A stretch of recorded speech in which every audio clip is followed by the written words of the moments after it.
to SQL. So it's a good idea if we give people the general introduction about the databases, type of databases and all that. So and I believe you did confirm with me if I can present that. You confirmed, right? I don't know.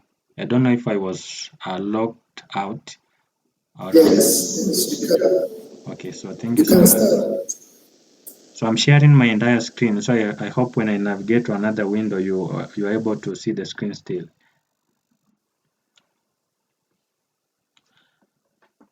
And then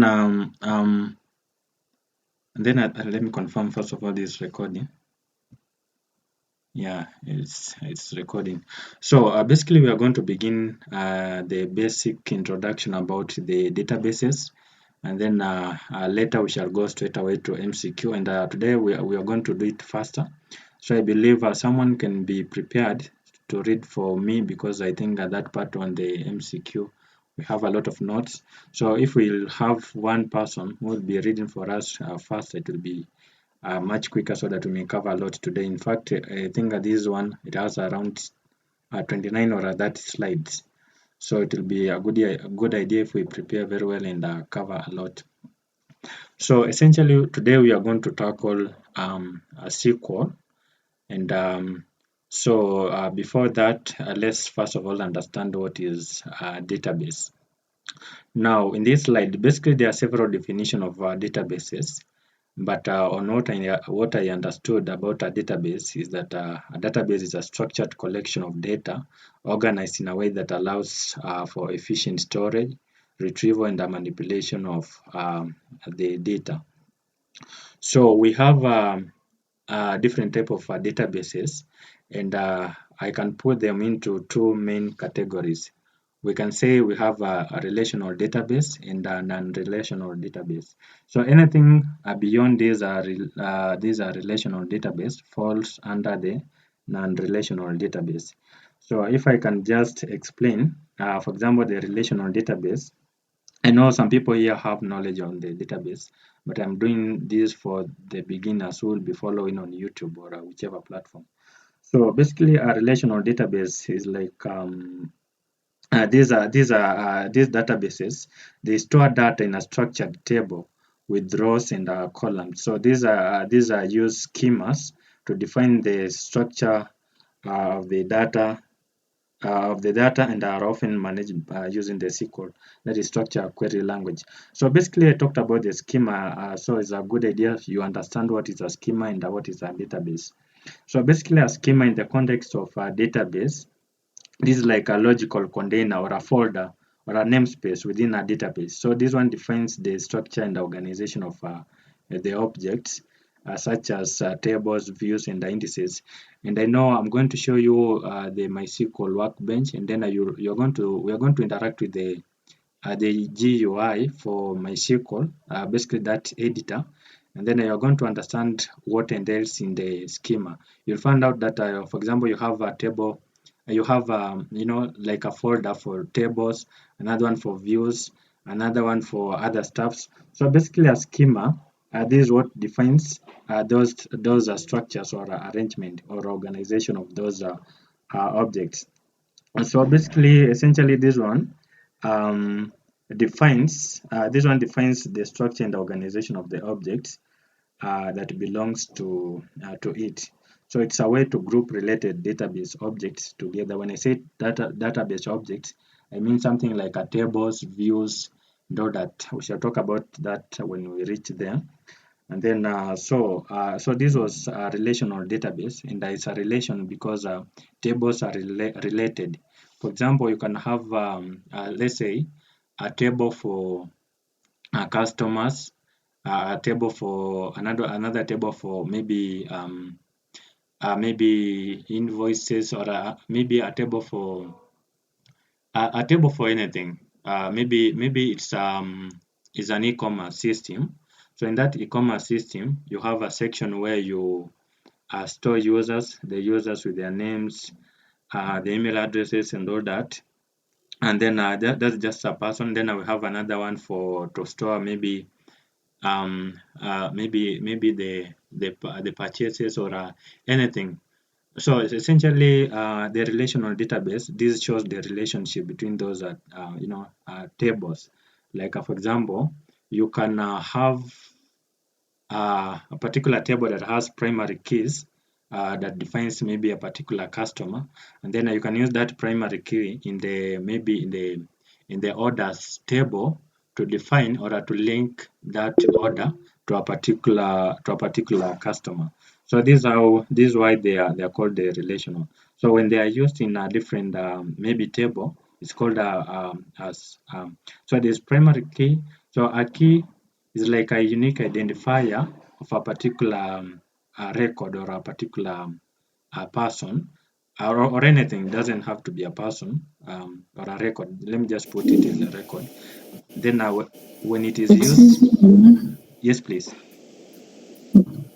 there's someone with their hand raised. Ordinary, Yes, please. you have a question or a comment?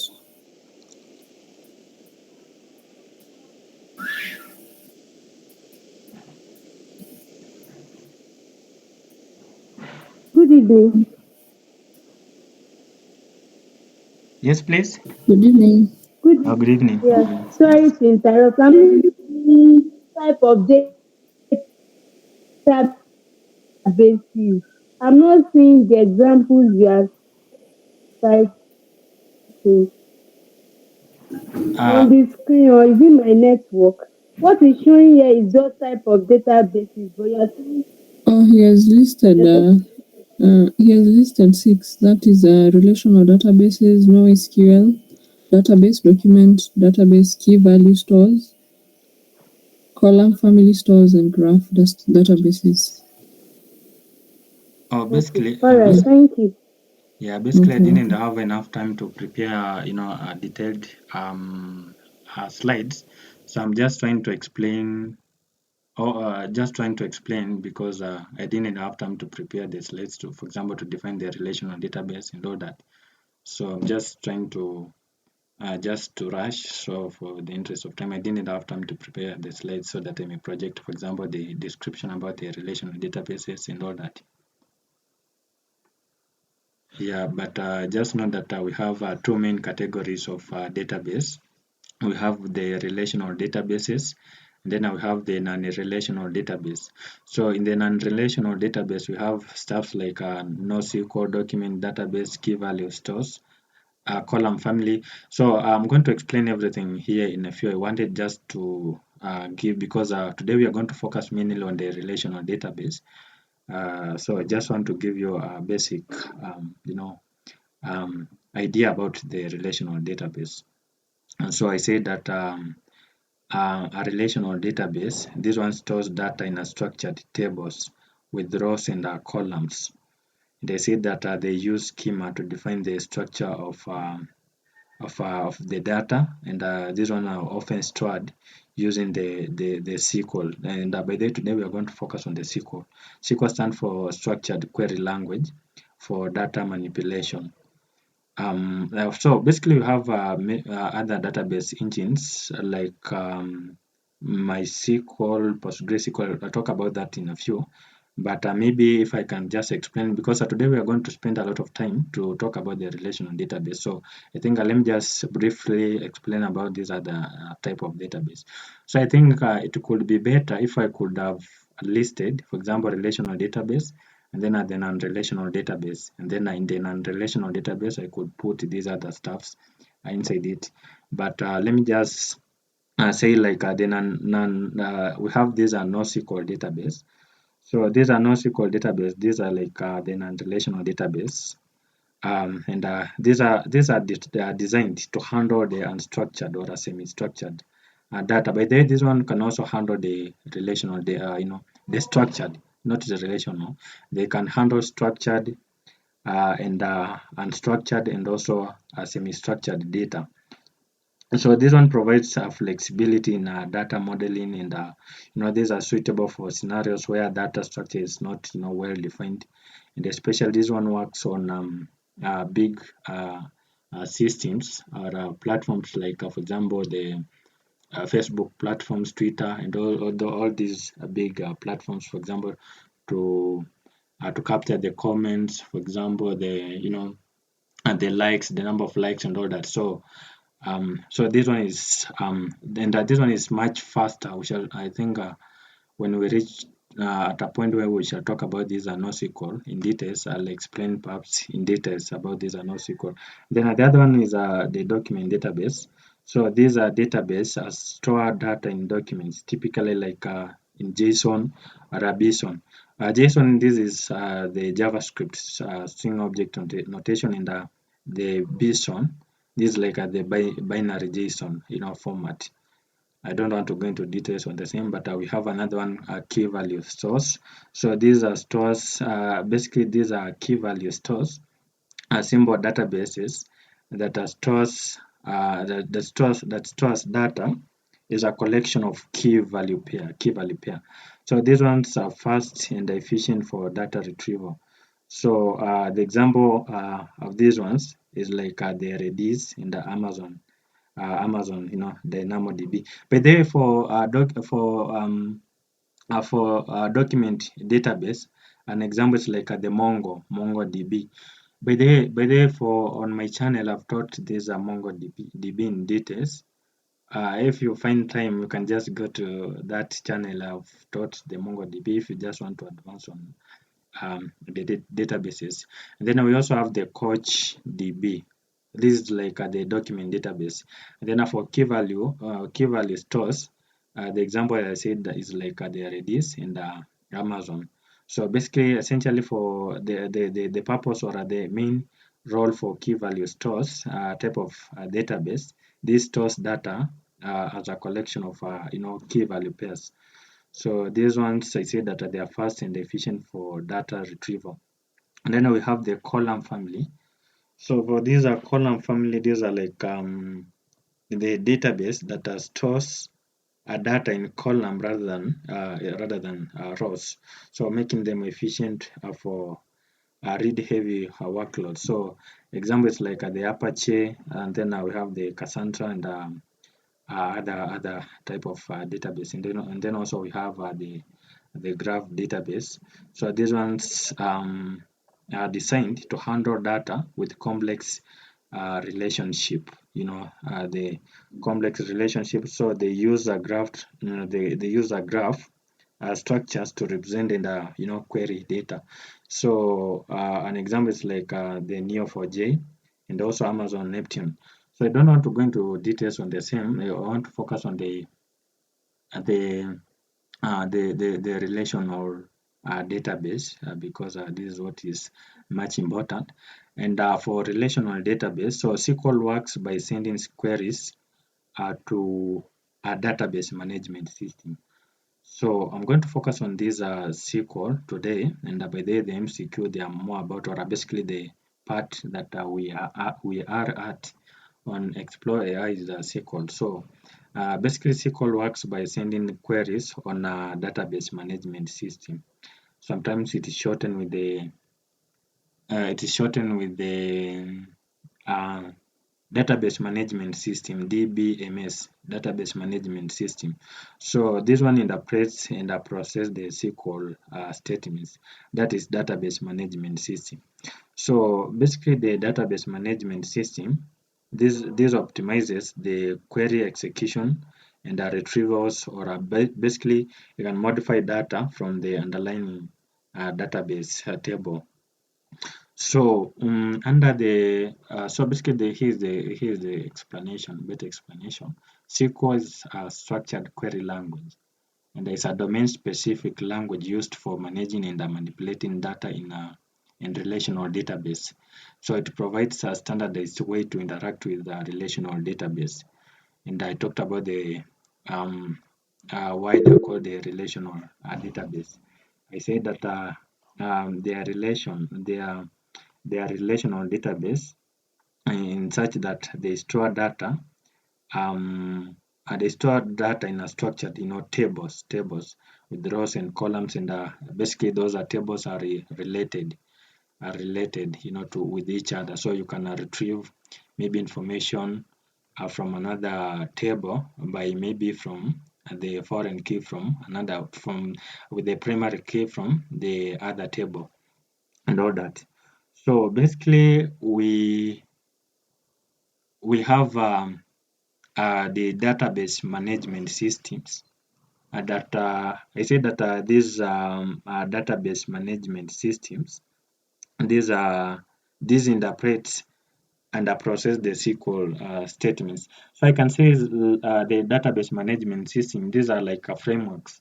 So for example, you have the language like Python, but we have frameworks like, for example, Django to handle the as a framework for web development or a Flask.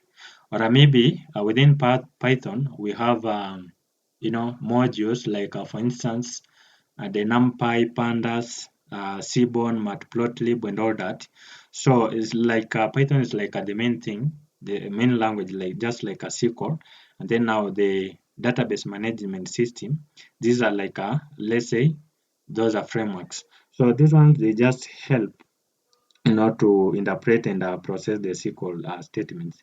And we have a different type of database management system like MySQL, we have Oracle, we have SQLite, we have many, even PostgreSQL. Those are type of database management system for the SQL. So now, within SQL, SQL is the structure query language, is the language, but within the SQL, we have other type of sub languages. We have other sub languages, like we have the DDL, which stands for data definition language.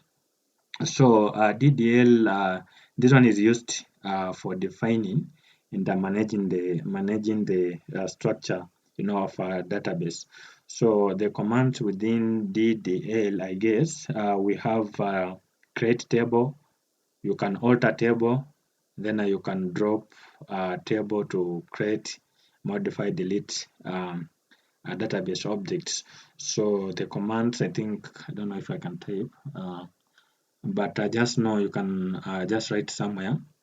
The basic commands here is like the create, alter, then a drop, drop. So they can be used to create, modify, or delete, database objects. Then we have also the DML or a data manipulation language. So the DML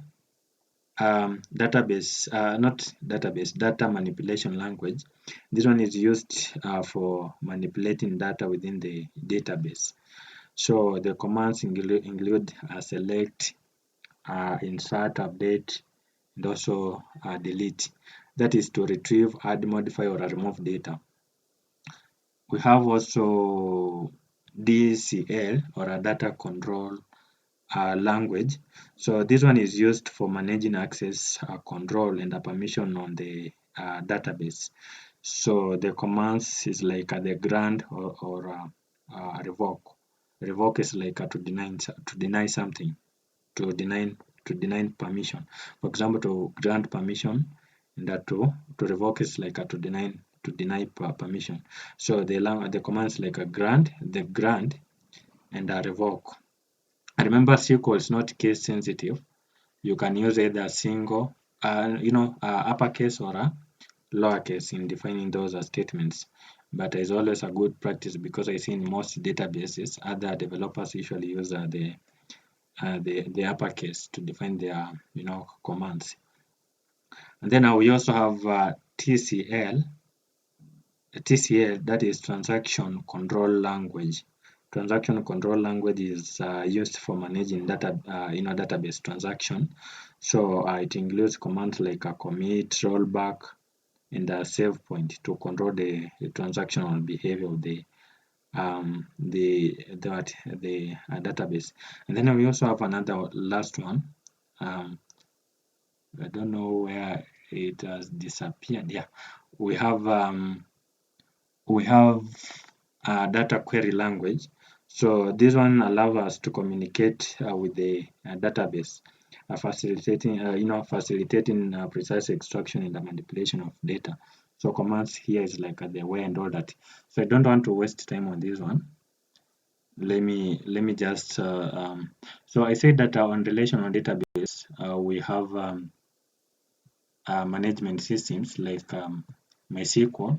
So today we are going to use MySQL is our database management system, and also shall be using the IDE or the integrated development environment to work on MySQL MySQL, database management system. So if you're just new here, you don't know even how to download the MySQL and also how to use MySQL Workbench. So you can just follow along. Just go to your browser and then search for MySQL. I'm doing this for those who will be following on YouTube.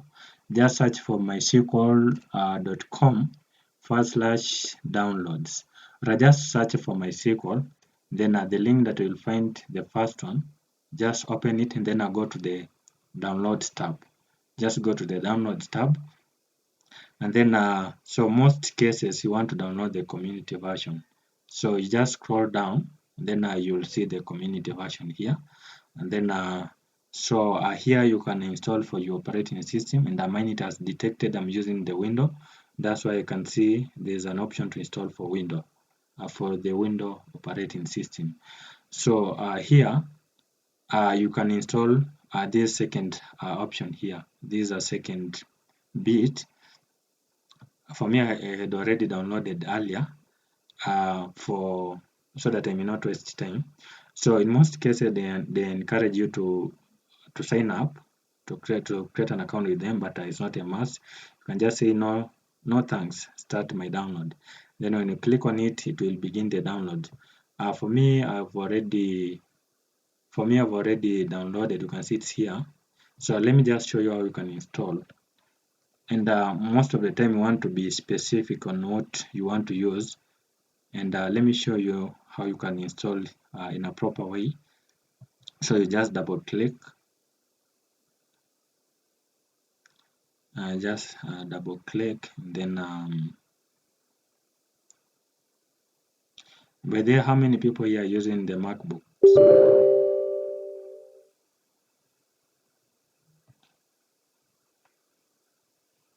I don't know. I can't see the other end, but let's just focus on, because still I can't help much because here I'm using the window. So now yeah, so I don't know if someone is speaking or I don't know. Okay, so in most cases, for example, you want to use the server only, you can just install the server, and then a MySQL client only, and then a full. So you can choose these as custom, because when you use these other options, it can install unnecessary stuff that you don't want to use. So when you use the custom, you can specify what you want to install. So you just select custom, then I'll go to next. And then here you can select the server, MySQL server. So you just click on this plus button, I don't know, drop down. Then you click again on this plus until you see there's no plus again. Just click on here. Then here to list the version of the MySQL. And here the latest, by the time we are doing this video, is MySQL Server 8.0.35. So people will be watching on YouTube in the future. I don't know which version it will be in that by that time. So you can list, when you click here to shift it to the list of programs to be downloaded. And then the other thing, so this is the MySQL server. This is like the management system, database management system for for SQL, SQL. And then the application now, this is like the work, the IDE, the place where you can execute the SQL statements. So again, I click on this drop down, and then you see there's no option to click. Then I select the latest version. So by the time again we are doing the video is 8.034. So then once you are good, once you've listed everything there, then you can just go next. And then for me, I had already installed earlier, so I don't know what it will do here, but let me just click on next. Also for you, ensure that just click next, leave everything by default. Then here you can execute. I believe it won't take time. You know, I know people are just bored because we are repeating the basic stuffs, but I'm doing this for the interest because sometimes I usually receive text people asking on how you can set up the MySQL and all that. So it is a good idea if I can just do it at once, and so that those will be following perhaps in the future, they may just go straight to it. Then things are ready to be configured. Just click next. I don't know what's the problem here. I think I just uninstalled the program, so that's why it gives me a lot of stuffs here. But for you, it will install the stuffs there and all that. So I don't know. It hasn't given me the everything to configure, but ensure for you just follow every steps. Then when it reaches a point where you have to set up the password, just put a password that you can remember. I think for me it has skipped those options because I had already installed earlier, so I think some files were not removed very well. That's why it captures what I did earlier. So I don't know. I can't go there. So in most cases, when you've set up the MySQL server, you've set up the data, they're called what, the passwords and all that. You'll be when you check that start MySQL Workbench, then it will automatically open this MySQL Workbench. Otherwise, if it won't open, you can go to the window, click on the window button icon, go to the apps, then you can search for MySQL Workbench. I think it is in M. I think these tabs are arranged in a alphabetical order. So M is something here at the bottom. Yeah, MySQL is here. Then when you click on it, you'll see there's MySQL Workbench. So when you click on it, it will open. Now, here you can test the connection. So you ensure that the password that you used is what you could put it here. So if you just want to test connection, if the password is okay still, you can just click on this setting icon, then you can click on the test connection, unable to connect to the local host with the user root. So I think let me just do this. I think let me just allow me to repeat the installation because I want to remove everything, then reinstall because I think I've missed some important stuff. That's why it's giving me an issue. It hasn't installed everything very well. So I think if you can just give me your 2 minutes, I do this earlier, and then I think we shall begin straight away. So let me remove, and then because also I just wanted to show you how you can follow along all the steps. So let me just remove everything here, and then I'll try again to install. So once you have the basics on these tabs, so to handle those MySQLs and other projects, it might be easier for us. We shall just go fast and finish this thing very early, and then in the next session, we won't take a lot of time. We shall just go straight away to the MCQ because there won't be any introduction there and all that. We shall just go straight away to there. But again, this stuff, I don't know It hasn't removed everything. I don't know the problem. I thought I had removed everything. Set to default.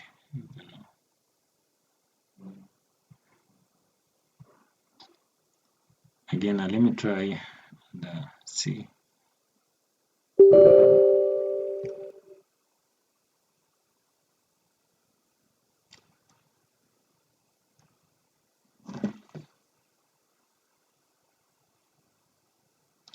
Yeah, I think it will work this time.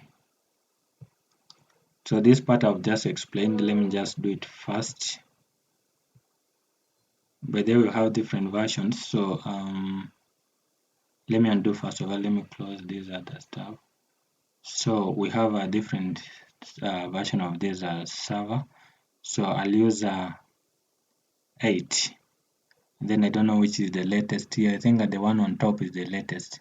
So let me just use this one. Then I'll shift it the other end. And then the other thing is application, workbench, then 8 point. So I think that the one on top is the latest. So let me just shift to the other end. Then let me do it just quickly. I hope it will work.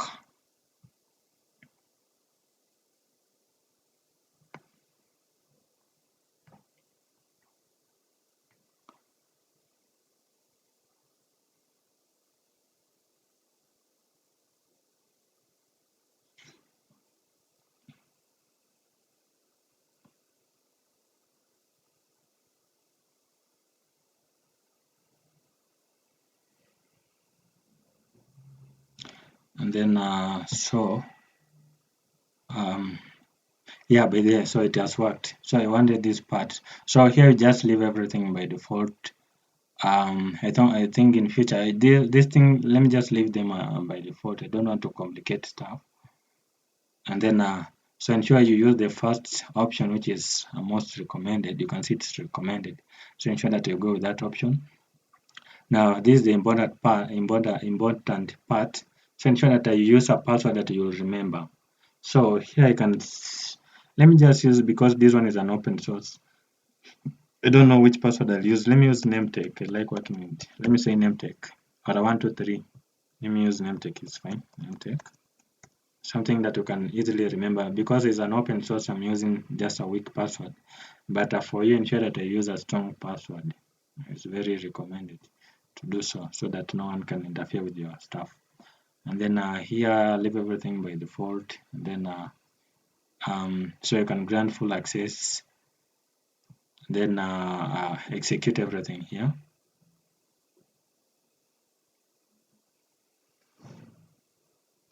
So with this setup, you won't have any issue in your MySQL workbench. When you've just set up everything in the installation process, if everything is just okay, you won't have issues in the MySQL workbench. So here you just finish, next. Then so ensure if you want to begin setup, you click on this start MySQL workbench after the setup. So this way it will automatically start the MySQL workbench. And then now you can see I have this MySQL workbench. Otherwise, I show you how you can access on the other end, or you can use the search bar. You can just search here, and then I search for that MySQL workbench. Now once again, let me try this connection. I said nametech. Yeah, so once this connection is successful, then I just know that everything is fine. Everything is fine. So if I can remove, I can delete this other, and I don't need to because I don't use it. Let me just remove it. Now you can just open this connection, your first connection. I don't know which name. I think for me I had worked earlier with this MySQL workbench. That's why you can see it's explore this part. But I know on your end it can be something else. But ensure that but I know by default it will be root. The user will be root. Then at the IP address it will be this one. If you didn't change the port, it will be 3306, the port number. Now, quickly, let me show you how you can set up the how you can. Well, for me, I already have this. I have this stuff here. So you can create database and the tables and also insert records via the GUI via this interface on MySQL. You can just right click here and then you can create schema. Now I talked about the schema earlier. Now I said that a schema in the context of the database, this is like a logical container or a namespace within a database. So this one defines the structure and the organization of objects. So when I create this one, let me give it something like let me call it let me give it a name. Let me call it name tag. Let me call it name tag. By the way, let me take this chance to mark it name tag. So at name tag I usually teach programming stuffs, and by the way I usually focus on software or a web projects, and also graphics and any tech stuff. I usually provide them on YouTube and also on website. But on website, I'm doing some updates. At the moment, it's at the maintenance state. So it's name tag. So this is like the database. You can see there's a command to create a schema. It's name tag. Then let me apply. Then finish. And then we'll see that this database. Don't know. Want to delete. Let me just close it. Now you can see now with this within. So this is like a schema. I said that a schema is like a folder or a container for storing different objects. For instance, when you click on this schema, you can see we have other objects like tables, views, stored procedures, and functions. So for example, when you create a table, it will be inserted inside this a table part. So you can create a table. Let me just create something. So you can see you can create a table via the GUI, but today we are going to focus on the the code part. So you can give it any name. Again, let me call it name tag, and then so so the primary key is like the identifier of, for example, if it's a customer, the primary key is a unique identity for that customer, so that in case you want to retrieve information about that user, you can use the primary key to obtain the information. So ensure that always the first item has the primary key, and by default it should be null, not null value. Then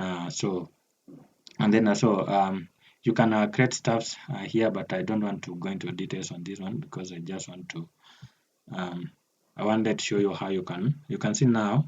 So let me close. You can see now within this a table object, you have tables. You can have many tables here within the table. I mean, you can have several tables within, and then within the tables you can have columns and all that. So this is a schema. I think now you understand the schema or a schema. I said that by the way, before I talk about the schema, once again let me remind you about a database. I said that is a structured collection of organized. Yeah, I said is a structured collection of data organized in a way that allows for efficient storage, retrieval, and manipulation of the data. And now the schema in the context of that database is like a logical container.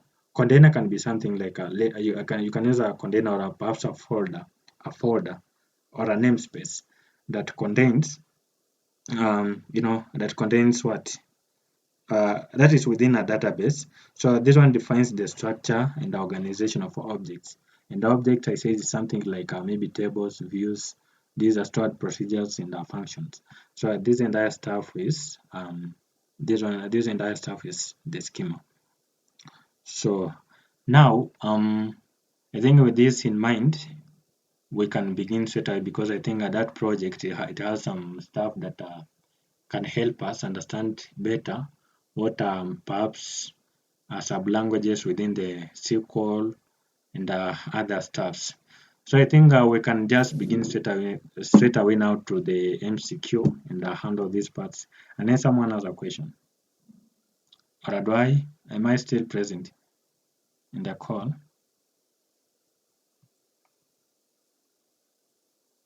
Yes, can I begin now on my SQL, or you have any question? Basically, I did this to help those who will be watching in the future, because this video I'll upload it on The YouTube. question, Yes, please, for those who, I'm saying there's a question. yes, Can you hear me? I can hear you. Hello?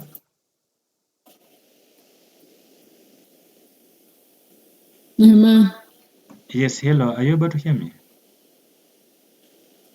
I think your internet is not as stable. We keep breaking. The voice keeps breaking. Hello? Since when has it? Now I can hear you. So since when I'm has saying, it? Yes, yes, there's a question on the chat box, yes, yes. and Leroy is asking, please, I think it's my internet. I can't hear you well. who Hello? Jupyter Notebook is not showing in the environment after installing Jupyter. Nehemiah, Hello?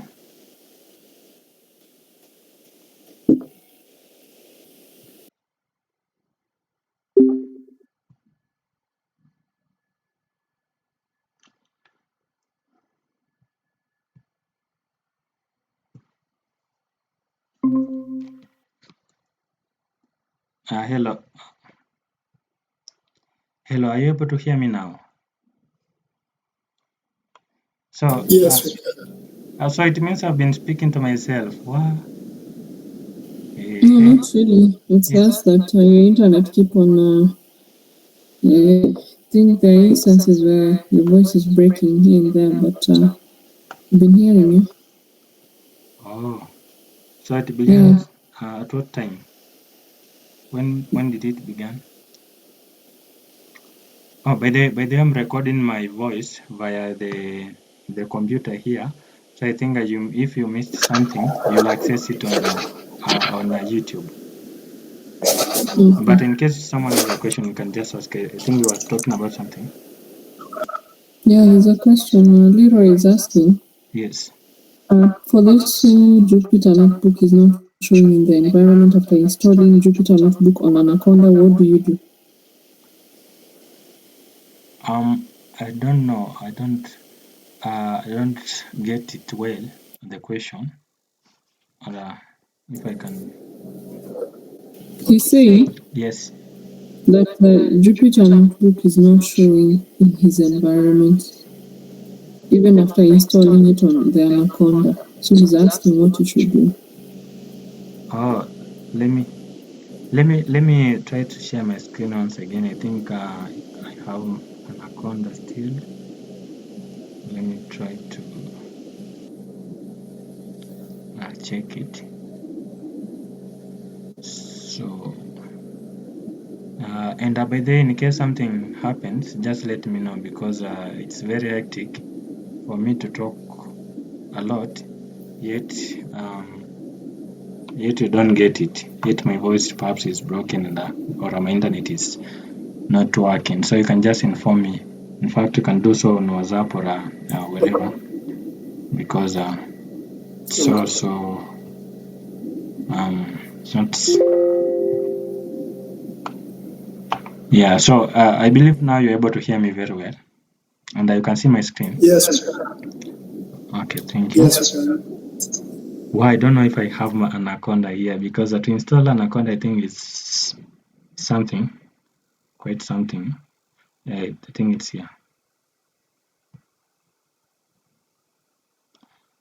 So basically, there are several or two ways on how you can access that Jupyter Notebook on Anaconda environment. Now, for those who will be watching and are wondering, what is Anaconda? Basically, Anaconda is like an environment that holds data science modules or a machine learning or AI, packages. That is basically mostly Python packages. For instance, if you want to access stuff like, for example, NumPy, that is for data science, or a SciPy, and any other data science materials for both R or Python, they are usually accessed via this Anaconda, environment. So you don't have to install it externally. For instance, if you want to use something like the Seaborn, you won't have to install to do the PIP install on the entire system. So Anaconda usually have those environment or packages, not environment, those are packages, so that you can just use it straight away. I'm talking as I wait for it to open here.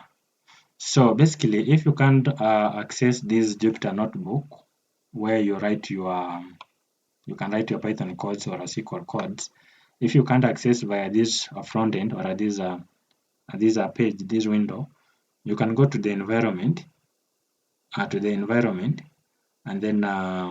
the environments. It has an S to the environments, and then you select the environment that you're working on. Remember, Anaconda program allows you to create different environments. So, for example, if you want to work on a particular project with a different version of Python or R, you can specify the version, or you can install something just within the environment. Don't want to install it system-wide in the entire computer. So you can create an environment and then install modules on that environment. So Okay. yes. Can I ask a question? Sure, please. Okay, so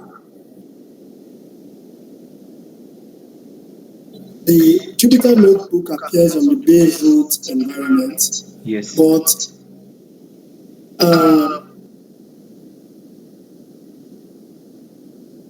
I don't know if it's my internet again because I can't hear you.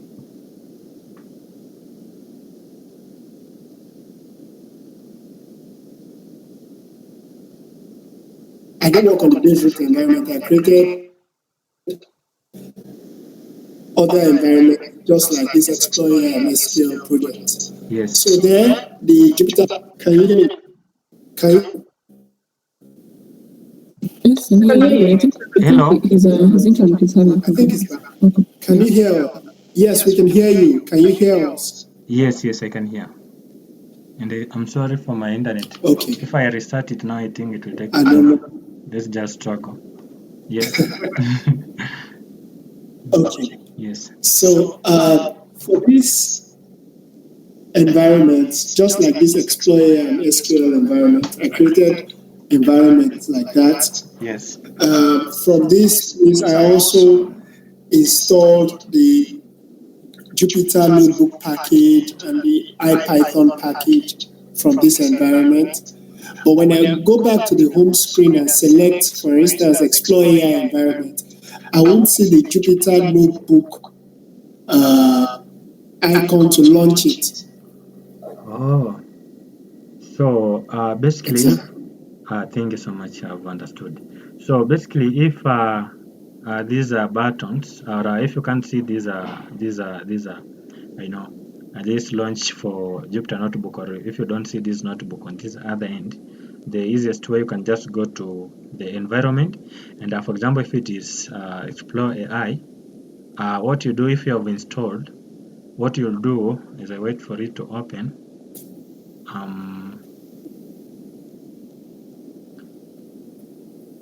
So now what you'll do, you just click on this run button. Let me just wait for it to open. Is it a play button or a, I don't know if I'm not using the correct word. This I think play button or a run button. This thing.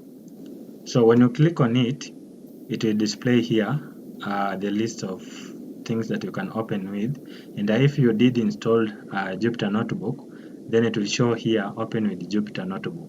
If it can't be accessed via these section here, this section, if it's not visible on this other end and you've installed, Then you can go to the environment, and then I just select the environment you're working on. Then I click on this run button. Then you can open with the Jupyter notebook. So when you click on it, then it will open that notebook still. I don't know if you tried that one. Yes, I tried that and that works. Yeah, so That if works. okay, if it fails, just use It that one. doesn't. Okay, so it doesn't matter if I don't find it on the home screen. I should Yes, just yes, keep using that one. yes, yes, yes. It will work. Okay. Yeah.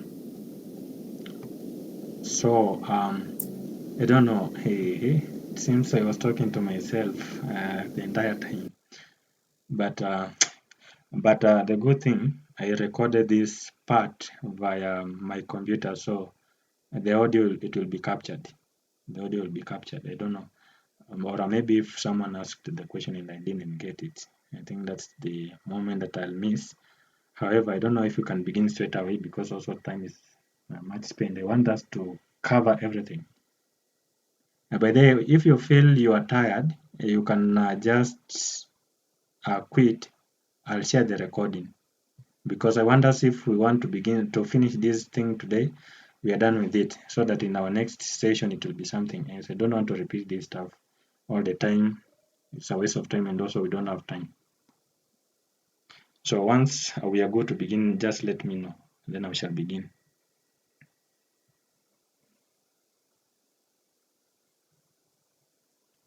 Can I begin?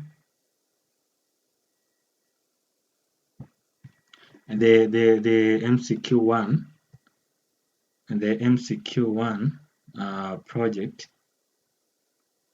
Yes, you can. Okay, Yes, thank you you. can. Yes. Thank you. And by the way, if my network drops, just let me know because I don't want to speak to myself because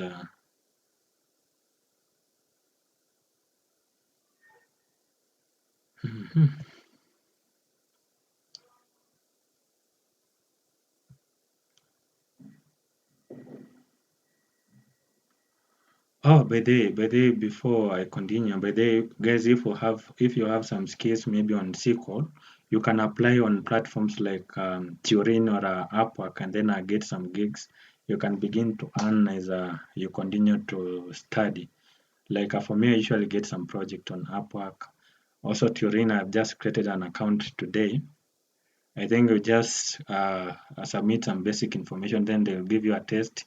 Then you can create a profile. And then you can see now the next step is to get hired. So I think they can connect you with companies. So you can try to apply on Turin. And then also we have another platform called Upwork.com. And then the other one is Fiverr. So I think that those are platforms they don't look for certification, provided you have the skills. You can begin to earn. So like you can see, I've just worked on this, just logged in on this Turing platform. Then you can see there are some steps here you can fill in. You can complete the test. Then you can get hired. So this platform I've just tried today. So I think I'll create a profile, and then the next step will be hired. So I'm just sharing with you so that if you would wish to get an opportunity or to look for an opportunity, if you don't have, you can try Turin or you can try Upwork.com or Fiverr.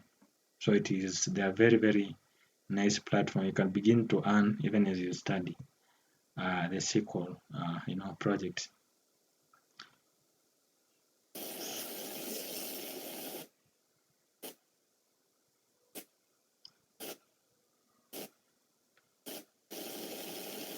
Jobs someone can do. I'm sure I'm asking for myself and many others. Yes, yes, please. Pardon? I don't know. I think my internet again.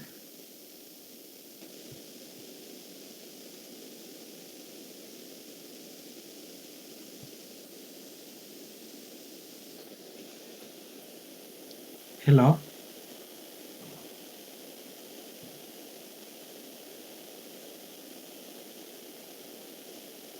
Hello, are you able to hear me?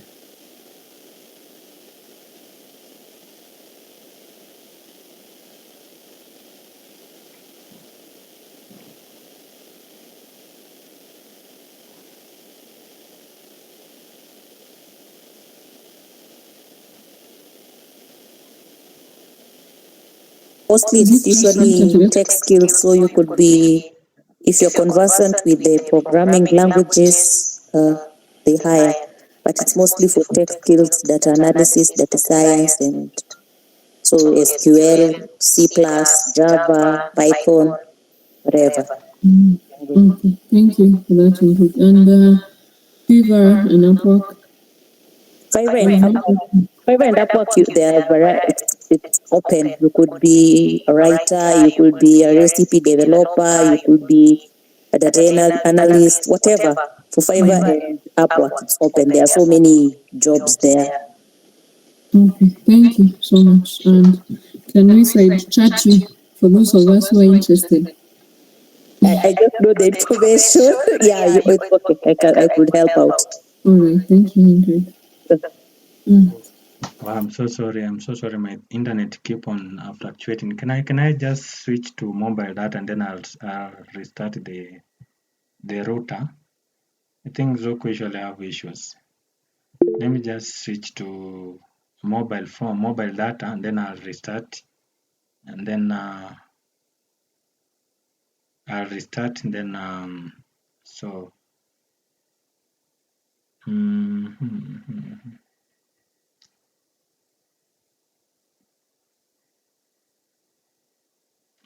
Let me just use my um,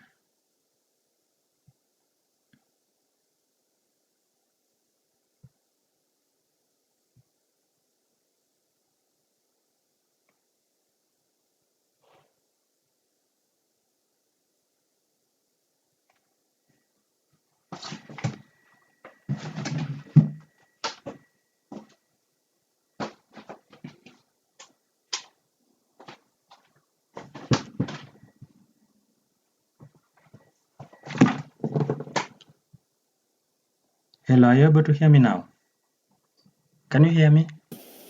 Yes. Okay, and I'm so sorry for that. I don't know what's the problem today. It is usually stable, but I don't know why today. So last time I was talking about how you can look opportunities, online, even as you work on this project. So we have platforms like Upwork. Upwork, you can get jobs there, and then we also have another platform here like at Turin. So their tests are a bit, it's not a joke. The test I just did here. A full stack project, a full stack profile. So I did the test. So you can apply on whichever a field that you're good. For example, if it's data analysis or a software or anything, you can just apply here. So basically, they'll give you an assessment. So the assessment is something that you need to have the knowledge very well because it's not a joke. But once you finish the assessment, now you can see you can create now a profile. So before I got into this call, I was filling this personal information. Then you can see now the next step is to get hired. You can't send the proposal and all that. So this at Turin platform will link you with the organization that they have partnered with so that they can just recommend you to them and then you'll get the gigs and begin the project. So this one you don't send the proposal. So once you've completed the assessment, then you'll be good to get hired. So this Turin platform people will link you to the organization or platforms they've partnered with, and then they'll help you. I think to also they'll help you to negotiate the best prices and all that. So I'm not that sure about it because I'm just creating the profile. But you can try another one is like the Upwork.com. By the Upwork.com, I usually get projects there. So once you get one project, I think people will be interested in you, and then you'll be receiving subsequent projects very well. And then by there, if you work on a particular person, a good when you work for someone and then you do it good, and then I think he or she might be a returning client. Also, we have another platform like Fiverr. We have another platform like freelance.com, though there I was once conned. And then we have also the writing platforms. If you wish to do the writing project, we have other platforms. So you can actually try this one. Ahmed has his hand up. Yes, please. I think he has a question. Yes, Yes, kindly. Ahmed. Yes. All right. Thank you, Nehemiah. Yes. For the Upwork, Yes. I noticed that there's this, I don't know whether they are very particular, but I noticed that they usually tell someone to put like the price range for the Yes. work. What do you advise? Like, what do you advise? Because I'm always very careful. I joined Upwork 3 days ago. Someone Yes. told me about Upwork 2 days ago, and they were like, so I was so confused about the amount of money I should say I want per hour. Do you Also, understand? Like, is there something like maybe I shouldn't price myself too high or too low? by And I then, saw something about yes. this. I'm Mm, sorry, you were yes. saying something. No, please, no, please, no.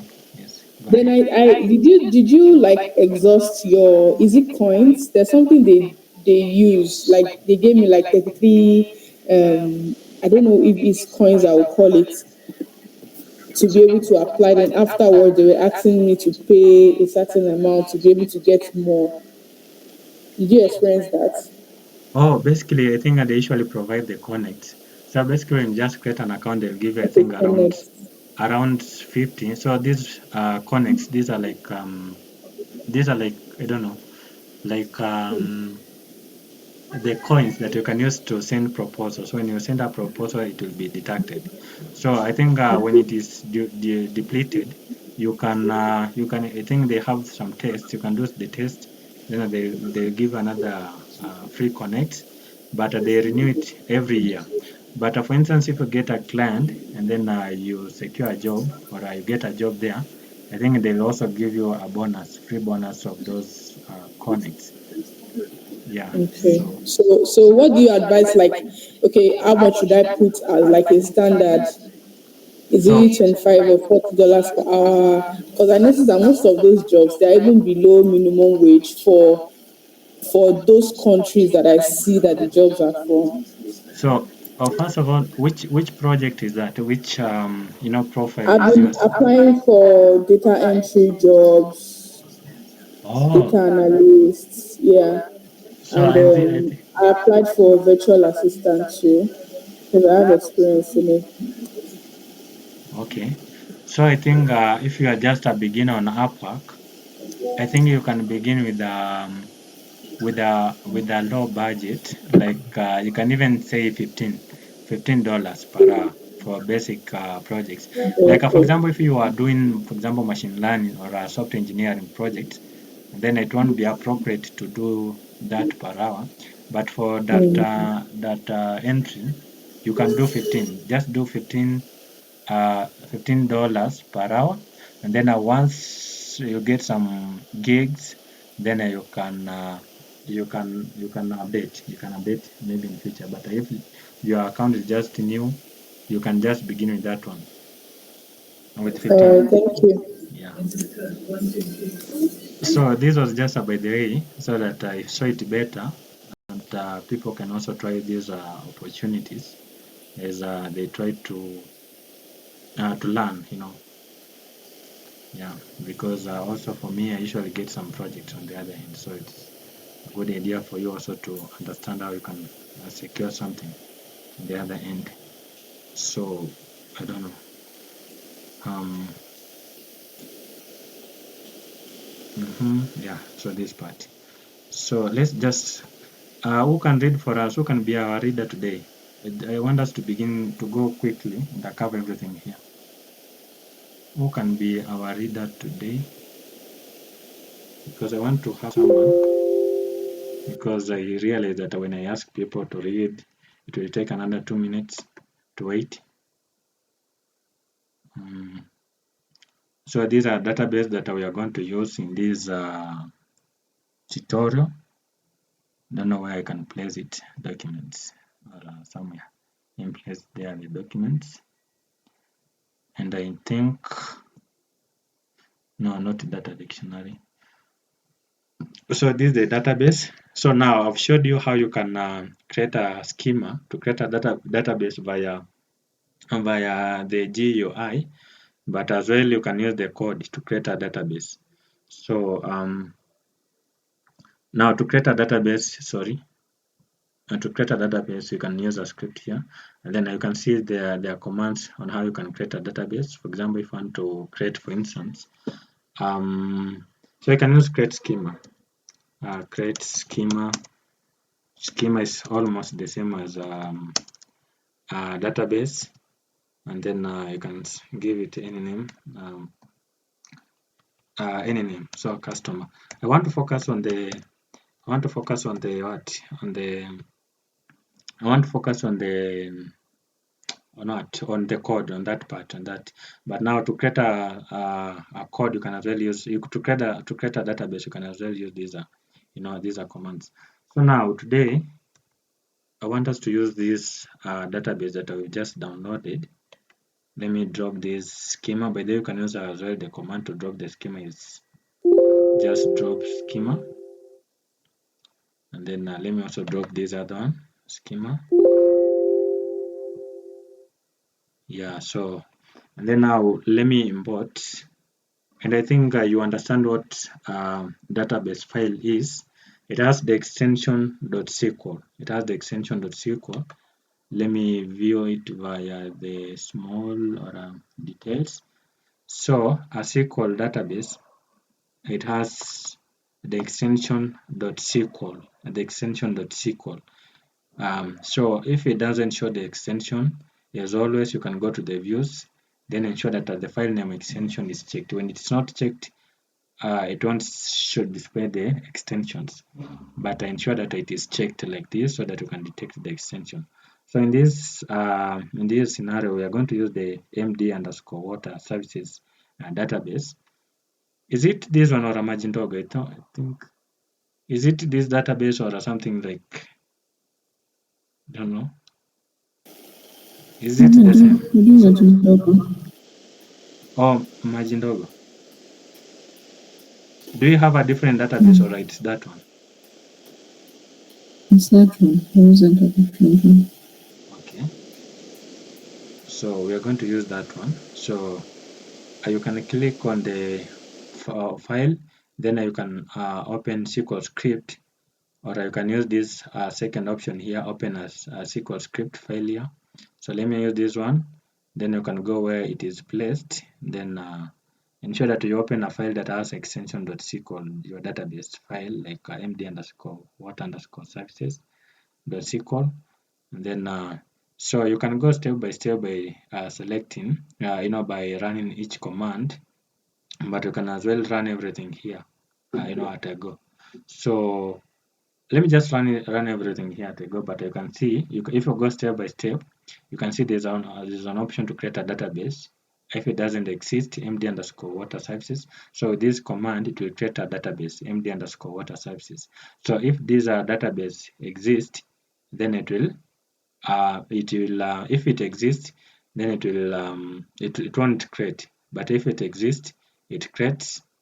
I don't know what I'm talking about. I'm saying it will create a database.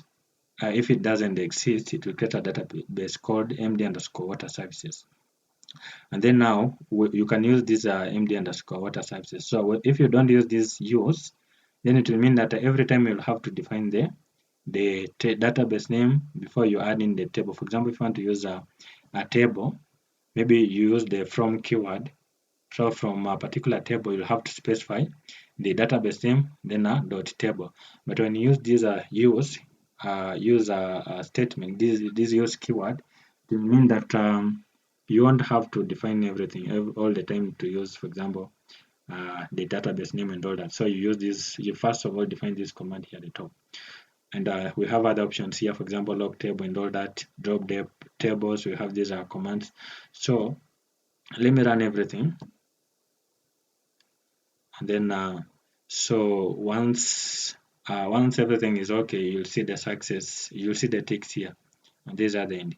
So this one will show that your queries are executed, successful. Then when you refresh here, you'll see that you'll have this database or a schema. And then because it's a schema, I said a schema is like the collection this object.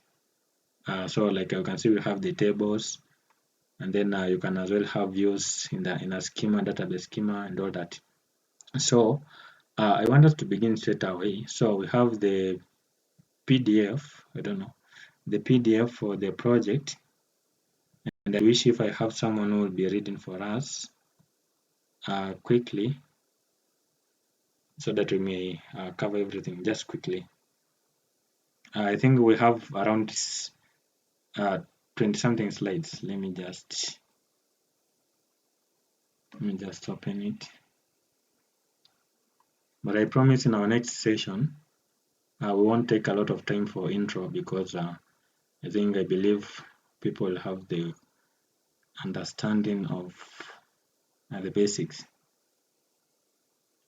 But if you feel like you are tired, you can just leave. For me, I want to finish everything, but I'll share the recording. I'll share the recording on. I'll upload on YouTube, and then I'll send the recording. I can read. Yes, I'll appreciate so much. So let me just open it via this software. By the way, it's here already. Okay, as you read, Yes. there's a conversation going on in the chat box about the artwork. Yes.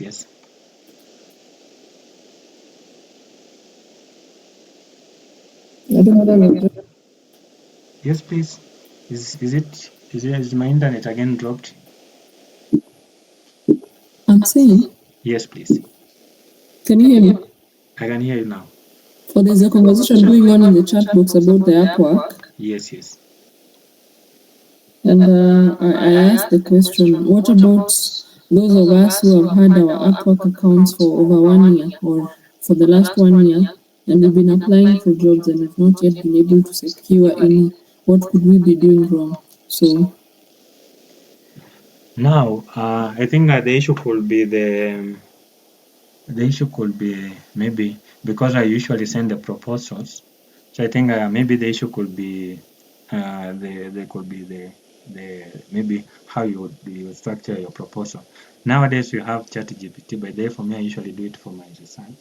So let me just say search. Let me just open ChatGPT here. Then I show you how you can do, for example, an example. I don't know. For example, which project can I say? Can someone just draft something, or maybe you can go to Upwork and then get something or a project from a client. So I think you can just tell ChatGPT that I'm applying for this project on Upwork. Then write for me the two paragraph proposal for Upwork. Then it will generate everything for you very nicely, and then you can just send it there. Now, when you are applying for Upwork projects, you can filter by the latest project. You can filter by the latest project. You don't want to send a proposal to a project which has more than let's say 20 to 50 people have sent to that proposal. Maybe your chance to get there, it will be very low. So you ensure that you send a proposal to a project that has less or even fewer or less than 5 proposals which have been sent. Yeah. okay, then thank you. I think maybe in case of any questions we can address them later. Yes. And Let me start because also time is going. Sure. Yeah, sorry. Okay. Now we have this PDF here, these slides. So I think I can just read for us. Who was to read? I don't know. You can just read for us quickly so that we may begin this thing.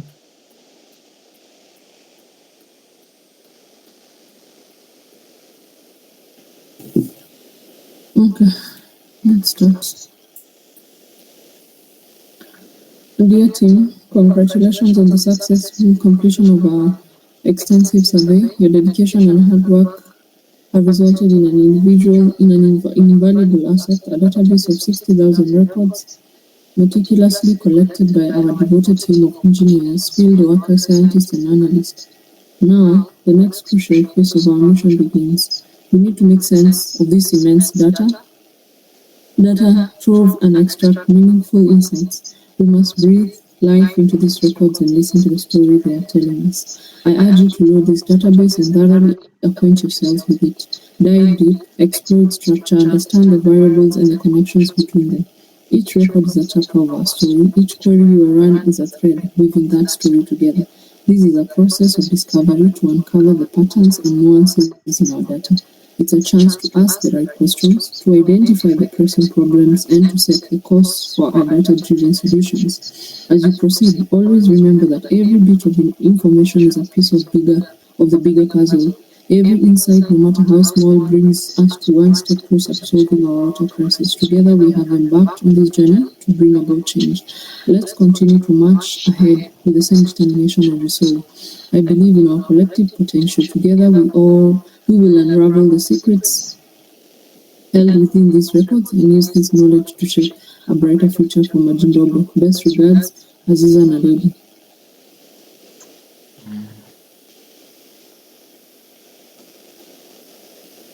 Yeah, so I think that lady, Aziza, whatever, she's like the president of that analytic firm. So she has assigned a team of analysts to go through some database and do some analysis there. So this is Chidi Kundo. He's responding. You can read for us. Hi team, hope this message finds you well. I'm Chidi Kundo. I'm really excited to be working with all of you on this upcoming project. Our president, Aziza Naledi, has given us a monument task. We've got this mountain of data and it's our job to sift through it, finding those nuggets of insight that will help us solve our water crisis here in Majindogo. But you won't be doing this alone. As your mentor, I'll be here not just to guide you, but also to show you firsthand how a real data project kicks off. I'll be taking a lady's instructions and breaking them down into clear, manageable tasks. And of course, I'll be sharing a few valuable tricks on the trade along the way. I'll help you navigate through this data landscape, turning those raw numbers into meaningful insights. Just remember, every data point can be a part of our solution, and every step you take in this project helps us get closer to our goal. I'm looking forward to working closely with each of you, learning about your unique perspectives, and figuring out how we can best collaborate as a team. With your skill and dedication, I'm confident we can unlock the potential of this data and make a real difference to the people of Majindogo. Please know that my virtual door is always open. If you need some guidance, want to clarify something, or just have something cool to share, feel free to reach out. Here is an exciting journey ahead and the valuable lessons we'll learn together. Cheers, Chidi. So this is Chidi Kundo, like a manager for this team. Then he's relaying the information from Chidi, from that lady, president, I think, and Aziza, whatever, that lady, the president. So he has relayed the information here to the analyst team, and then now you can just read this part so that we may get to the code straight away.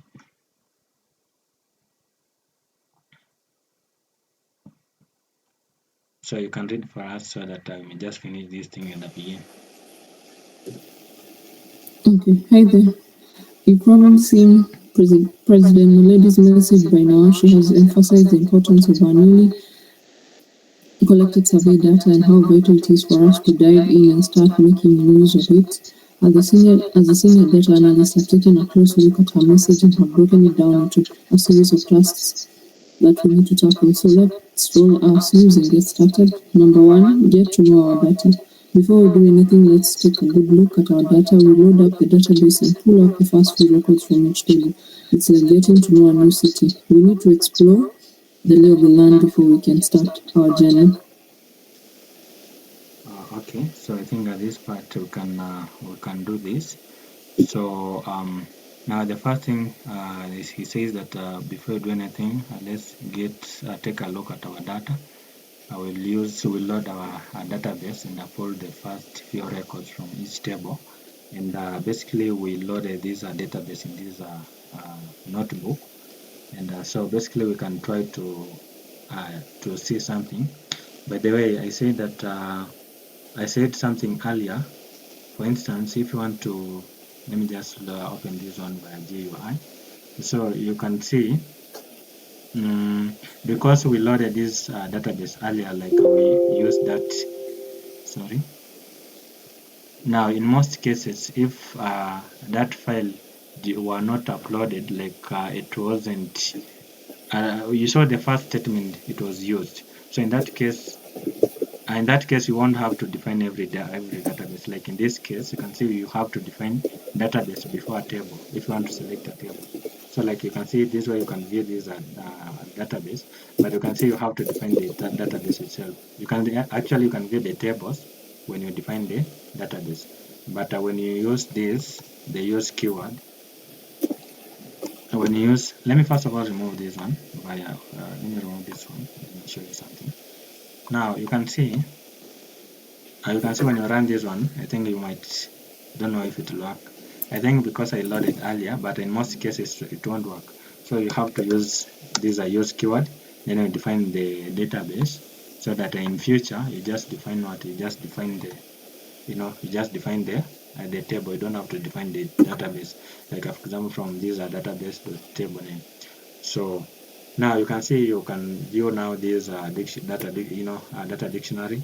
So the data dictionary, I think, is also a good practice if you're working on a particular database to define to have a table for data dictionary, so that you can understand the names of the table columns, the tables, and all that, so that if you're collaborating with other analysts, they can understand basically what you meant. And there's a good practice always to use descriptive names, to use a descriptive names to define your table columns or a table names and all that. And by the way, there are several ways on how you can define your columns names. You can use either the camel case, Pascal case, or a snake case. Snake case is like the underscore case. So for a Pascal case, every word begins with a capital. For example, let's say my my column, my column, my column name. So Pascal case, like for example, if this one was like this, let me just use my my column, my column name. For you, you're able to read because you are the one who wrote. But if someone is new, you can't understand basically what that name means. But when you use something like the Pascal case, like each word begins with a capital, you can understand. For example, my column name. So this is a good approach if you are defining a name, a database name. You ensure that it's descriptive, it is readable. And then we also have another one called as camel case.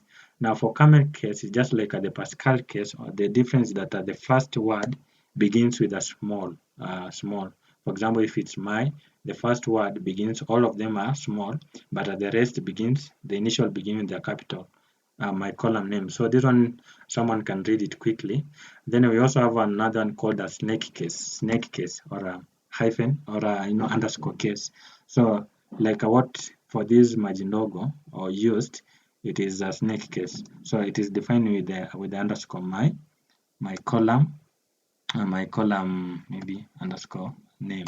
My column underscore name. And then you ensure that once you are using a particular type of naming, you ensure that you go with it. You don't change. For example, this way you've used the camel case, or you've used the snake case, and then at the other time you use a Pascal case. So you ensure that you are persistent. So another thing, so the key thing here is that we need to understand also as analysts is that when you are defining a database, always ensure that you have something like a table for a data dictionary if you are using something that are not readable, or if you just want to explain it to other developers, ensure that you use something that I believe analysts or a data scientists, they usually collaborate with other people. So for example, if you are a data engineer or something else, so ensure that because you won't do that project alone, you ensure that you use something that is readable for other partners or other people understand everything. So we realized that with this database, they use a data dictionary to tell the people about the table names or the column names. Like when I see the table name, the employee, and then the table name, then the description about the name. But basically, you can just see, for example, assign the employee ID. You can just tell that this is an employee who is assigned with this ID. Employee name, you can just tell the employee name, phone number. It is readable. It is really easy to understand. When you go to a different table, for instance, the employee, when you run it, then you'll do it. So from I think I'll have to define this stuff again. I don't know why it's not working, but so in most cases you have to define this use keyword. I think I've misused it somewhere or something. It's not happening well, but you have to define now this database if it doesn't work like that. And then so you can view, for example, this employee, you can go through it. So if you find that there's a column that you don't understand, you can go to the data dictionary and identify. But this one is so descriptive. So I think this part is just understanding the data dictionary, the tables, few records. You can open the few records just to get to know about the tables and all that. Unless someone has a question, we can just go to another slide, another thing quickly. Unless someone has a question, but I think you can continue unless someone has a question.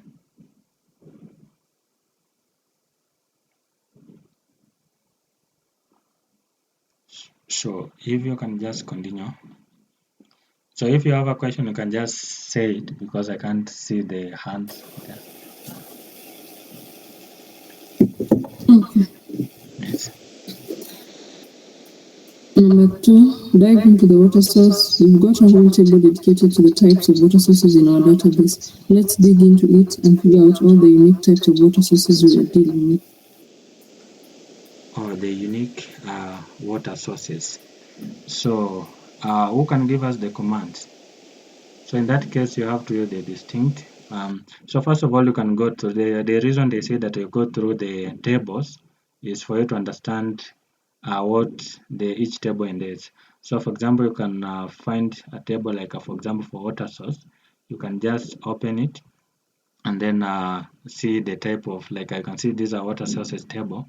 This one displays, it has a list of water sources, for example, well and all that. So for instance, if you want to get the type of water sources here, because this one returns everything. For example, you can see tap in water broken is repeated, well, tap in home, they are repeated. So there's always a command to retrieve distinct information for each maybe type of source. Yes, kindly. Yes. Justin Bobo has something to say. Yes, please. Yes. Justin. Yeah, Justin. Okay, I see you have not yet reached to. I wanted to ask a question, but I see it's for number 3 on packing the visits to water sources. I'll just wait for you to reach that point. Okay. So, and if I'm doing this alone, I don't know if it's appropriate, but someone can just give me the command that I can use here. Select distinct. Mm-hmm. Is it for distinct? Then you won't put the asterisk because you only want the column for type of water source. Yes, yes. Yeah. So type of water source, and then okay, so type of water source column. Mm-hmm. Yes, and then database MD water services water source. Okay, so let's run, and then it's true that we've retrieved only distinct type of water sources. So you can tell that I will have 5 type of water sources here. 1, 2, 3, 4, 5. Tap in home, broken well, share tap, and the river. So I believe this one is in order. Let me close these other slides. Don't want to struggle a lot. Then another slide.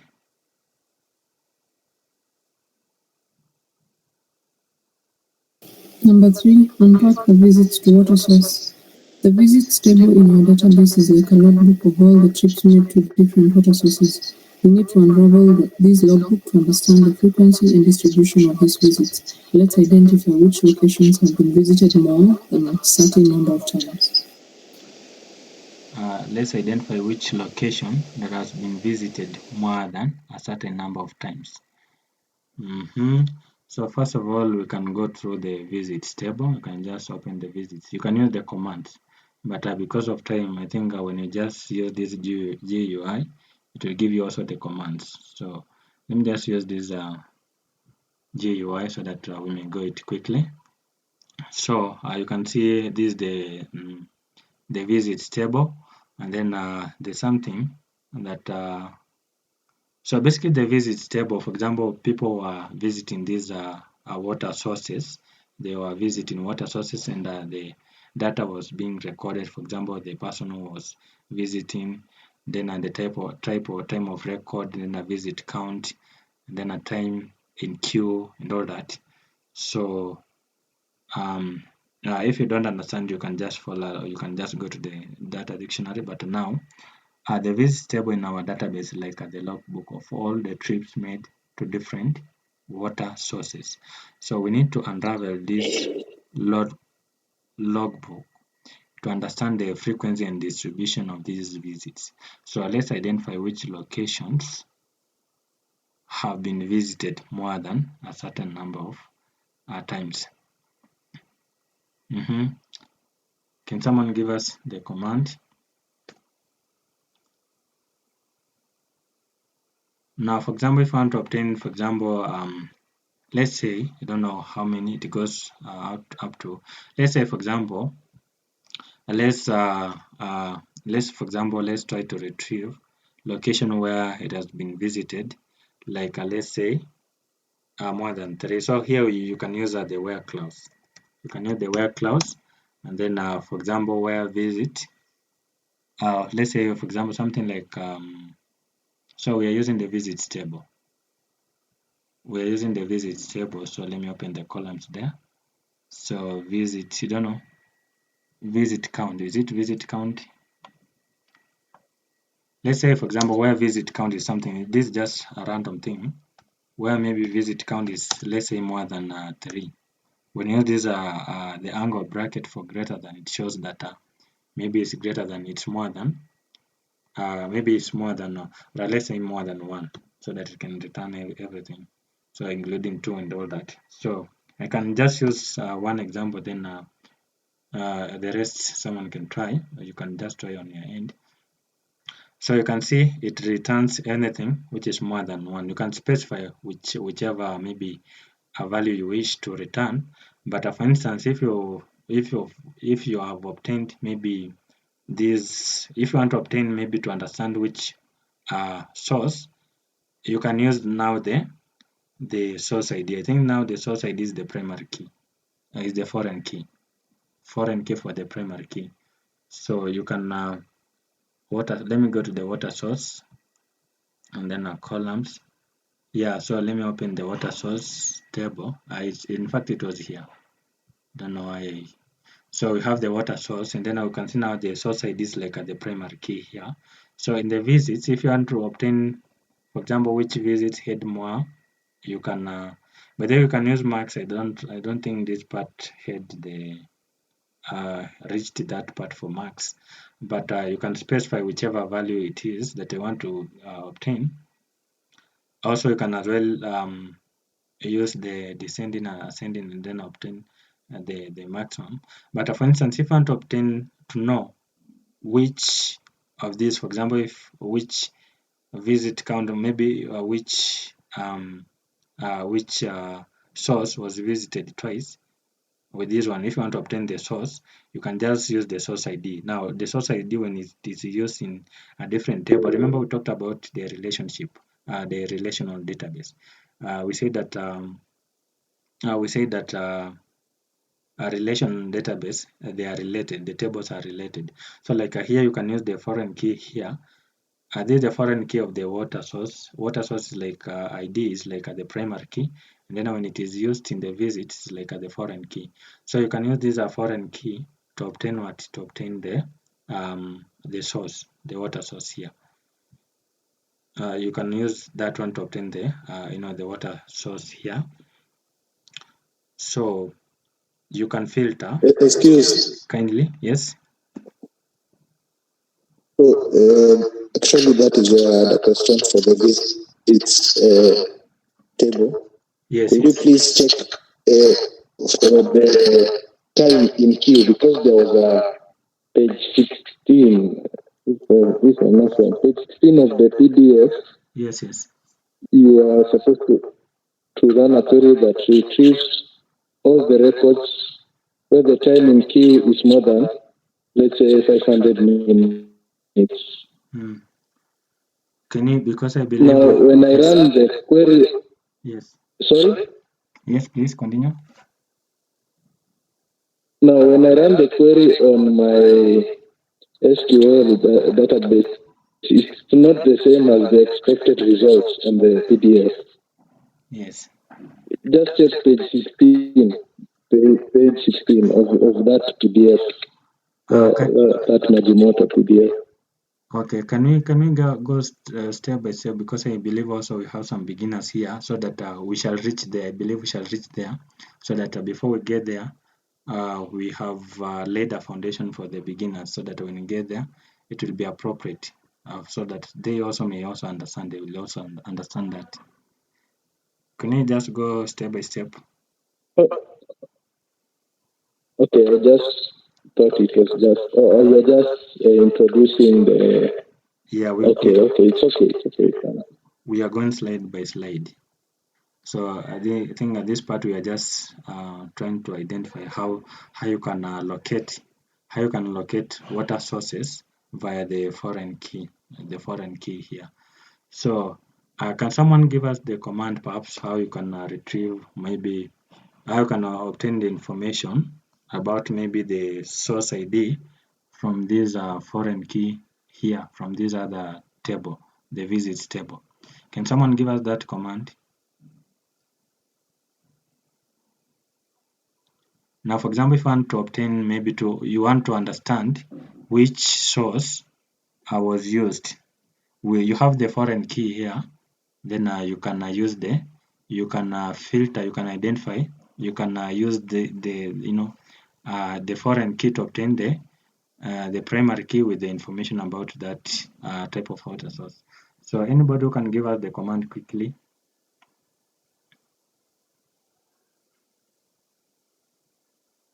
I can do it quickly, but I don't want to make it like I'm doing it alone. So just give me quick the command. So we're using that source ID that you selected. Yes, please. Yeah, for example, you want to obtain any, like for example, this one. Okay, you just say select all from the MD water services dot water source. So the table, it will be water source. Yes, and then where source ID. Yeah. So this water source, this is the table that has the primary key. The primary key that you can retrieve maybe water sources from it. And then so here you say Yes. that where clause at where? Where source underscore ID. So where source ID, source underscore ID is equals to. Now you put that source ID that you are referring to in quotes. Okay. Yeah, and we are using quotes because it's a string. So the integers, you don't have to put them in quotes, but for strings, you have to use the quotes. But then we have, I don't know if we talked about that. We have the type of data types. like but I think we shall talk about that later. But now with these commands, I think we can retrieve maybe this information to identify the source ID here and the type of water source with it. And then you can see that it is shared tab. So you can use the foreign key to obtain the information about that primary key from the other table. So you can see we have used now this source ID, like the foreign key in the other table, to retrieve, not in this table visits table, to retrieve information from the water underscore sources. So they are related, and you can see. So you can identify. We have lost you there. Yes. We had lost you for a few seconds. Oh wait. I don't know. Are you able to hear me now? Since when? I don't know. Yes, we can hear you. I think we can continue. If it continues, I think we can reschedule. Then I'll look for something stable. Because let's try to. I don't know which part did I. Did you understand? Did I explain this part on while I was online or while I was live? So if I can repeat, maybe for if I lost you. Now we used the foreign key. You can see now these are the primary keys in the. Let me just open this visits table. You can see in this the source ID is also available here in this other table. Then we also have another source ID, source underscore ID in the water. I think water source. So the source ID in this water source, remember the primary, it is used as a primary key. A primary key is a unique identifier of a particular item, but of a particular maybe element or a record. So when it is used here is like the primary key, the initial key is the primary key. Then when it is used in a different table is like the foreign key. So in this context, it was used in the visits table as a foreign key. So you can retrieve information about that foreign primary key with the foreign key about the water sources, maybe to obtain maybe the type of sources. Now, for instance, Eve gave us this command. For example, if I want to retrieve maybe to identify which type of source, you can see like in this table, in this visits table, it doesn't have that column to display the type of source, water source. You can see it's only source ID type of, it doesn't display the source, the water source. So with the foreign key or with the relationship with these tables, you can use now the foreign key in the current table to retrieve information about that in the primary key, in the primary, the table that has primary key. That's why you can use this table, select all, it will retrieve all the tables from this database and then the water source. Now you have to define the database because you might have several databases. You might have several databases. Like you can see in this one, we have the SYC for system, then we have the MD underscore water services. So you have to define the database. That's why we use this MD underscore water services, then under water. Otherwise, you can use the use clause or a use statement or a command there at the top. Then you define the database, so you won't be repeating the same things. So this way you can retrieve the information from the table that has the primary key. Then we are able now to retrieve maybe the information about this type of water source. Yeah, so I think it's you've understood that. Everyone has understood. In case I don't know if my network again it dropped, or you have understood. No, it was good. It was good. Okay, thank you. Now we can go to the other one. So we'll just use a random item to identify location that has been But it wasn't even the type of water source that we were looking. But now with that you can identify other stuffs. So let's go to the fourth thing.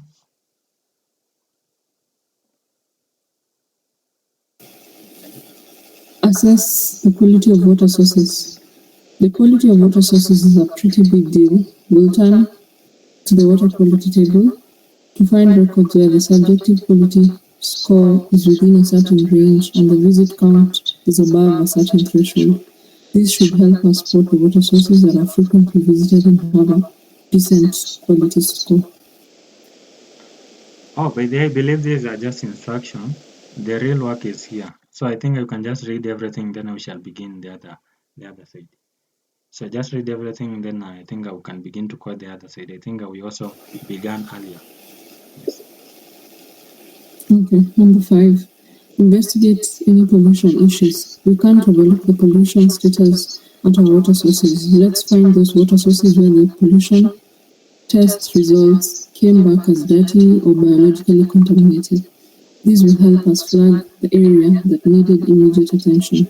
By working through these tasks, we'll not only be answering President Naledi's call to explore the database and extract meaningful insights, but we'll also be honing our SQL skills. It's a win-win situation, so are you ready to dive in and start exploring with me? Let's do this.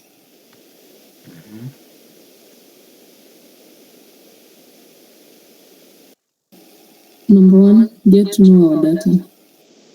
Start by retrieving the first few records from each topic, from each table. How many tables are there in our database? What are the names of the tables? Once you have identified the tables, write a select statement to retrieve the first 5 records from each table as you look at the data. Take note of the columns and the respective data types in each table. What information does each table contain? I don't think they showed you this at the academy, but when you access any database in MySQL, a handy initial query to run is show tables.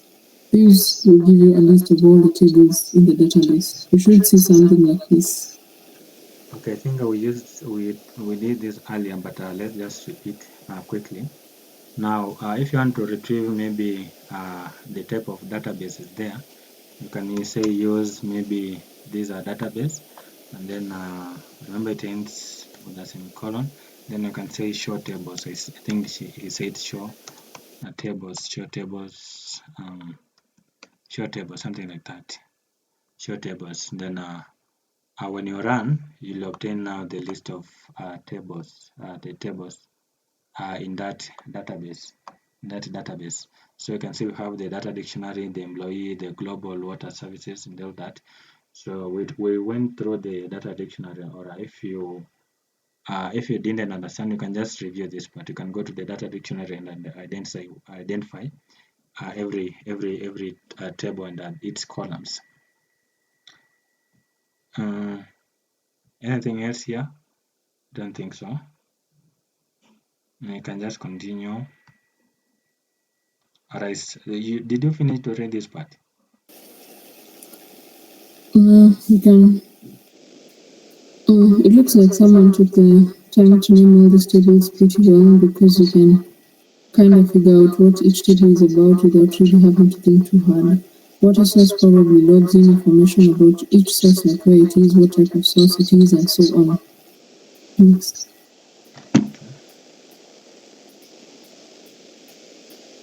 So let's have a look at one of these tables. Let's use location, so we can use that query, select all, but remember to limit it and tell it which table we're looking at. You should get something like this. So this is the location table. This is the location table, I guess. Yeah, the location table. Then you can use this select and whatever, but I think that you have to limit it. So by the we will be working on massive amount of data. So it's a good practice, just as that person said, you have to use the limit. And by the it's a good practice always to begin with the limit. Just begin with the limit. Let's say even something like a 5. before you write anything here at the top, because if you forget this part and you run everything, it might interfere with your computer. If you have millions of records, your processing speed or your computer might crash. So always begin with this limit so that you can limit the amount of records to return. And then also it's a good practice not to select all, not to select all columns. It's a good practice to use the column that we want. Otherwise, also it might have an issue. But because we are working with few amount of data, you can just specify this all, and then you can select all. So this one will retrieve all the the columns. Select all, then from. Now the from clause defines the table that you want to retrieve these columns. You want to display those information about it. So, but now you have to define now first of all the database, which is this database. And because you might have several databases, so you have to specify, and then otherwise you can as well specify there at the top and just use it. But let's just do it for people to understand. So you specify the database, and then they say that is a location. I don't know where location here. Here it is. Where from these tables, then you can limit the number of records that it will return. So you can see it only returns a few number of records. So this way I think we are good. And then I say that it should be something similar to his. So let's try to master our data here. It is to Addis Ababa. We shall try to compare if it resembles to Addis Ababa road. Let's compare on this other end. So the first record. Yeah, so you can see it is the same. So it means that we are correct. Yeah, you can continue unless someone has a question there.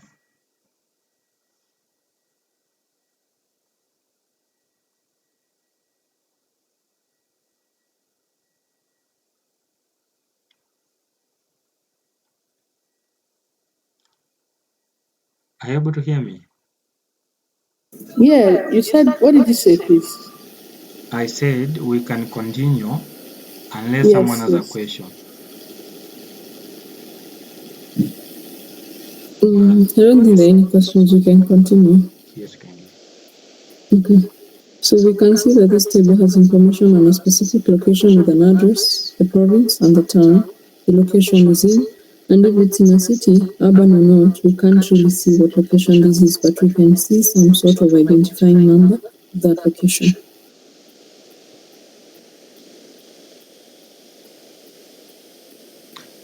So first of all, let me try to understand this one. So we can see that this table has information on specific information with an address, the province, and the town the location is in. So and if it's in a city or a city urban or not, and if it's in a city urban or not, we can't really see what location this is, but we can see some sort of identifying number of that location.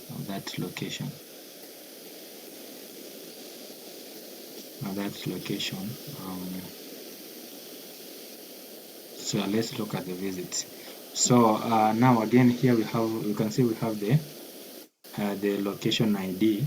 So you can use this location ID again as the primary key as a primary key, I guess, to retrieve maybe information from another table. So we can see that this table has information on specific location with an address. Here it has the province and the town, then a location type. And if it is in a city or not, and if it's it's here. It is in a city or not. We can't really see what location it is, but we can see some sort of identifying number of that location. So he's talking about these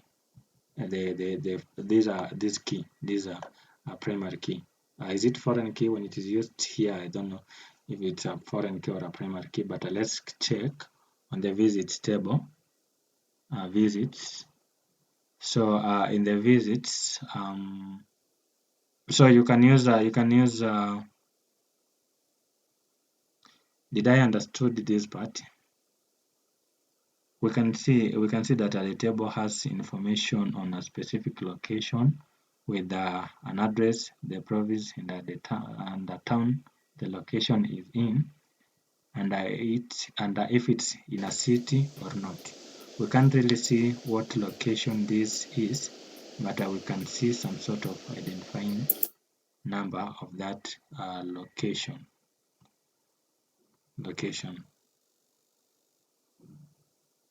Oh, he's talking about the visits table. Nan? Yes. Okay, yeah. So basically he's referring here, like we can't really the location in this, but we can see some sort of identifying number. I think he's talking about the visits, because the other one we can see the numbers. So you can see now when it is used here is like as a foreign key, referring to the other table. So you can use, for example, this information to retrieve maybe information from this other table. I think we did this earlier. For example, if you want to retrieve maybe information about this, maybe this ID, location ID, you want to identify which location it is or at the city, you can just use this one, and then I use the select. You can't hear you.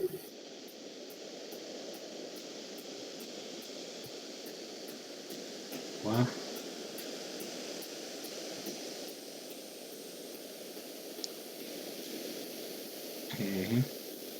Should we postpone the session, because I think my internet today it has a lot of issues.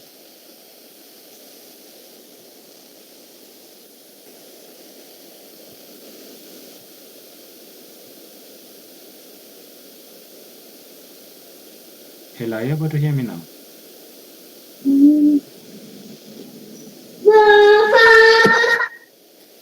Hello?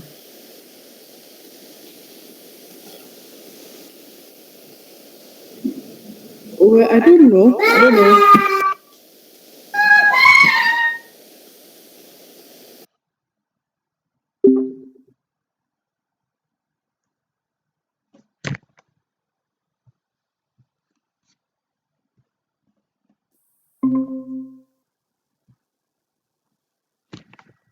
Hello? I'm feeling like, okay, maybe you should restart. Probably.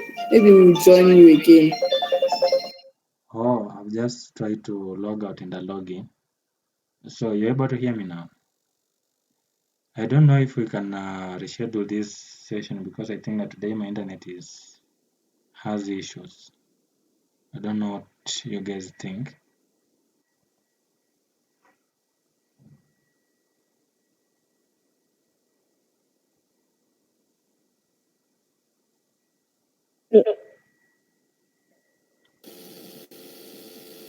Ladies and gentlemen, please talk for what we decide going forward. I think that's fair enough. We could reschedule probably for tomorrow, if you're available, that is. Yes, I think I'll be available.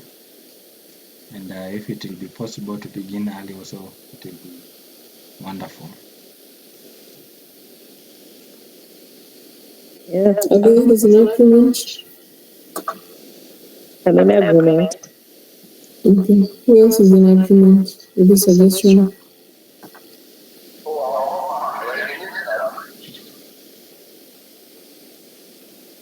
Okay, no one else is talking.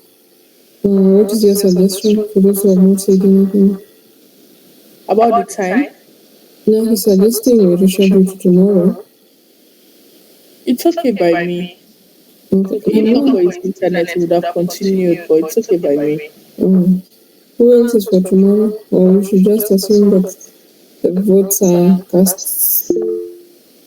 Okay, we can do tomorrow. What time are you available in the morning? I think I'll be available from 8 Kenyan time, 8 p.m. Okay. That's 6 p.m. Nigerian time. All right. Yes. Are we okay with 8, guys? 8 tomorrow, 8 p.m., 6 p.m. Nigerian time. Yes, that's okay. It's all right. All right then. Yeah. Thank you, Eve. Thank you, Nehemiah. All right. See you tomorrow by 6 p.m. Nigeria time, 8 p.m. Kenya time. Thank you. I'll save your recording. All right. Yeah, thank you. Have a good night. Same to you guys. Okay.